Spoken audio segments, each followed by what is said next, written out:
on the left foot here, I'm going to show you how to use the K-tape. Now the K-tape has an advantage of that it's hypoallergenic. So we've had patients wear this for up to 7 days with zero skin problems. It's really comfortable. It's quite flexible. If I cut a little piece, I can show you and tear that off. It has stretch to it. It has one-way stretch to it. So it really works with the foot. You really don't notice it. Whereas Joe will notice this. It'll be a little annoying potentially, a little uncomfortable. Whereas this is really not as uncomfortable whatsoever.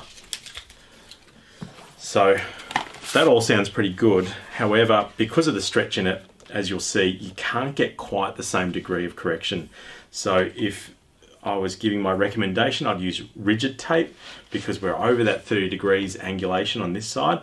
I'd potentially, because we're just under that on this side, I'd use the K-tape. Let's see what happens when we put this on. All right, again, lots of, I've seen a whole and tried a whole bunch of different strategies.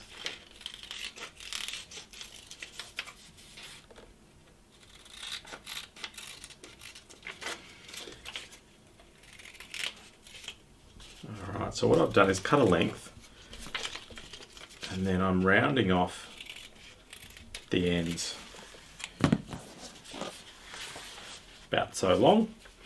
I'm rounding off the ends for a couple of reasons, mostly so it doesn't catch on socks and things like that, and if there's a sharp edge on a corner or a 90-degree angle, it tends to tear off. So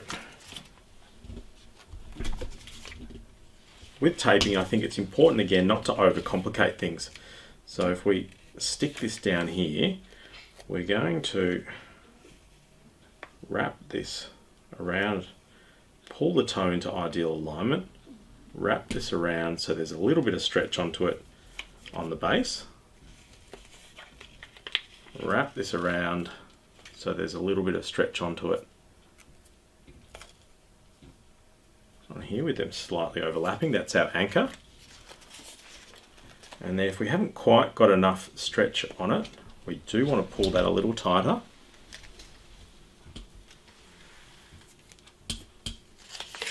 And now you can feed the rest of that tape off. And again, we're going to pull that back under a reasonable amount of tension, and then no tension at the end so it doesn't traction onto the skin. Okay. So if we take a look at that, relax those other toes there. Good. Just checking blood flow on these. This has settled down, looks like it's gotten a little used to it, so I'm happy with that. I can't see any blood flow change down here at the distal end of this toe, so I'm happy with the amount of tension there. And as you can see, that toe looks like it's in a much better alignment position than it was before. So I'm really happy with that. It's only one piece of tape. If I needed a little bit more security, I may potentially run that again over the top. You can wrap it further around the foot. As I said, there's a whole lot of different options there, but I just try to keep things as simple as possible to get the effect that we're after, and that is to pretty simply get that big toe pointing where we want it to again.